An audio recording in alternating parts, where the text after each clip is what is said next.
à toutes et à tous, j'espère que vous allez bien. C'est Laurine de l'équipe Studio H et aujourd'hui on se retrouve pour que je puisse vous partager une séance bas du corps que moi-même je pratique depuis le début du confinement.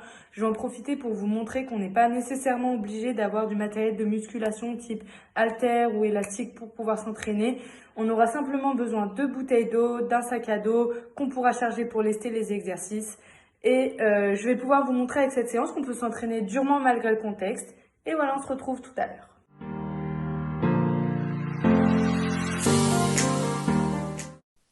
Comme pour tout début de séance, on va d'abord chauffer nos articulations et on va commencer par les chevilles, les genoux et on finira par le bassin.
Ici, avec l'exercice du squat, nous allons solliciter les fessiers, les ischio-jambiers, les quadriceps et la ceinture abdominale puisque tout au long de l'exercice, elle doit rester serrée.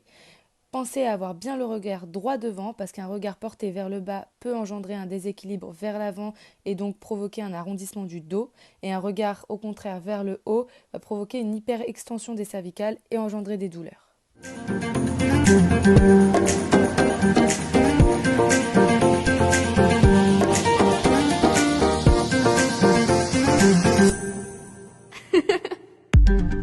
Ici, avec les fentes, nous allons solliciter le même groupe musculaire qu'avec le squat. Le but étant de centrer le poids du corps au milieu. Pour cela, on doit former un angle droit et avec la jambe avant et avec la jambe arrière. Le but est de repousser le sol avec le talon de la jambe avant et la pointe de pied de la jambe arrière. Pensez bien évidemment à engager votre ceinture abdominale afin de stabiliser le mouvement.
Exercice, nous allons faire un squat jambes serrées.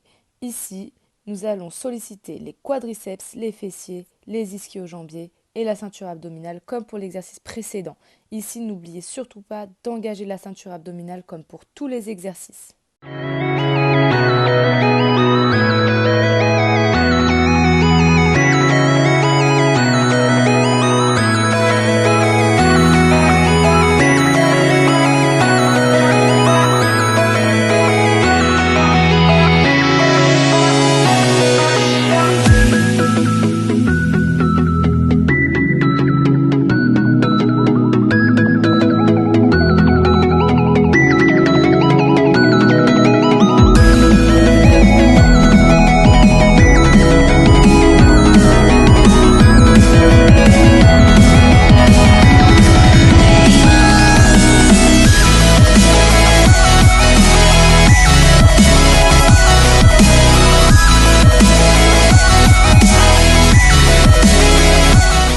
troisième exercice, qui est le soulevé de terre jambes tendues, va solliciter les ischio-jambiers. Ici, il est important de garder une cambrure naturelle et ne pas avoir le dos trop creusé ou trop arrondi. Il est important d'engager la ceinture abdominale comme pour tous les exercices qui vont suivre. Lors de la remontée, nous allons pousser sur les talons et serrer les fessiers afin d'engager encore plus les ischio-jambiers.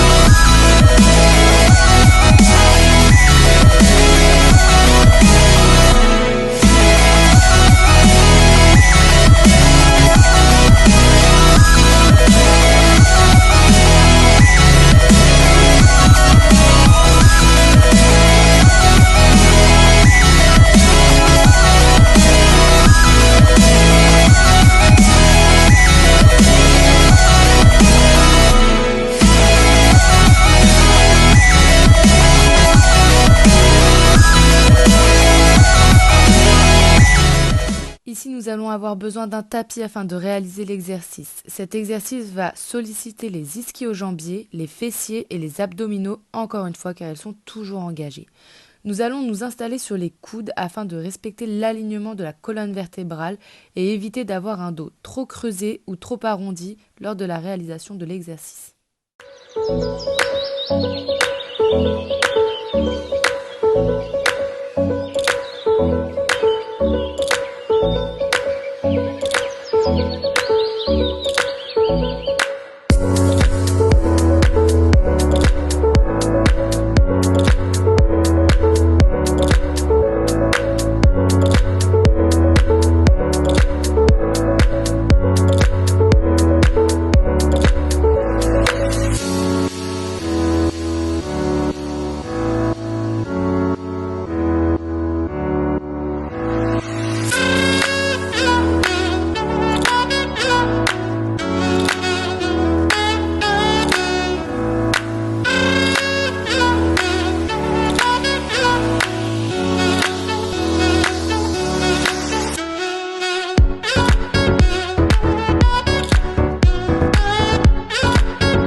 Ici, cet exercice va nous permettre de solliciter les abducteurs de hanche, les fessiers et les abdominaux encore une fois car ils sont aussi sollicités dans cet exercice.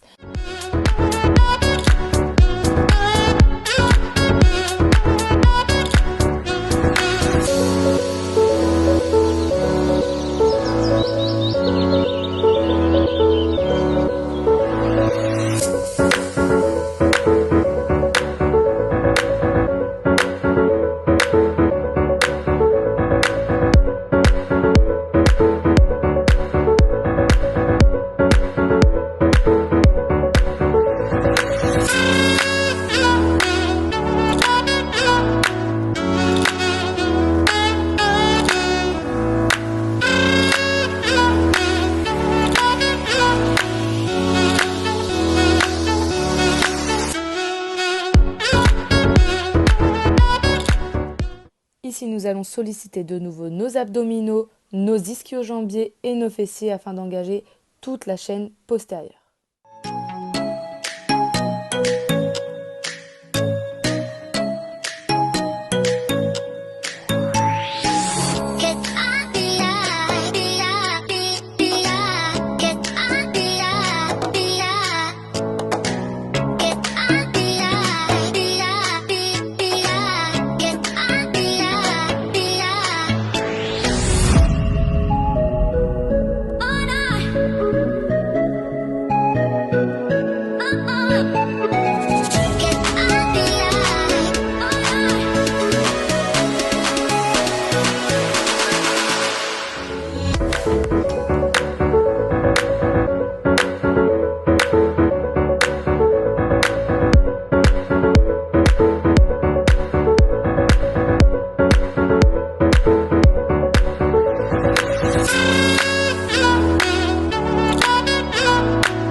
Ici, nous allons solliciter de nouveau nos abdominaux, nos ischio-jambiers et nos fessiers afin d'engager toute la chaîne postérieure.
Le but de l'exercice du hip thrust est de travailler les fessiers, les ischio-jambiers et les abdominaux tout en ayant le haut du corps relâché.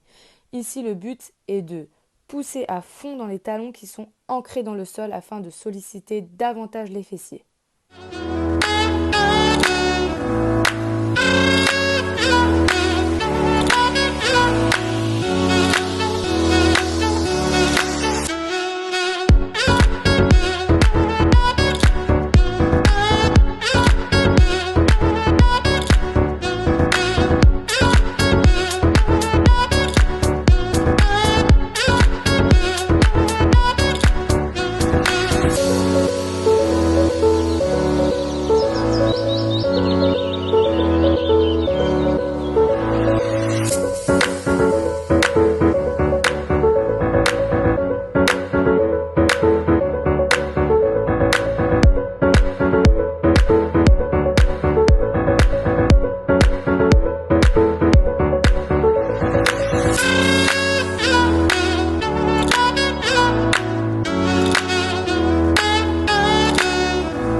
Cet exercice va permettre de solliciter les adducteurs ou autrement dit de tonifier l'intérieur de nos cuisses.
L'exercice suivant va permettre de travailler les muscles du bas du dos et en particulier les lombaires.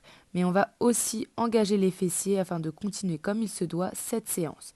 Sachez qu'il est très important de muscler nos lombaires car elles jouent un rôle très important pour notre posture.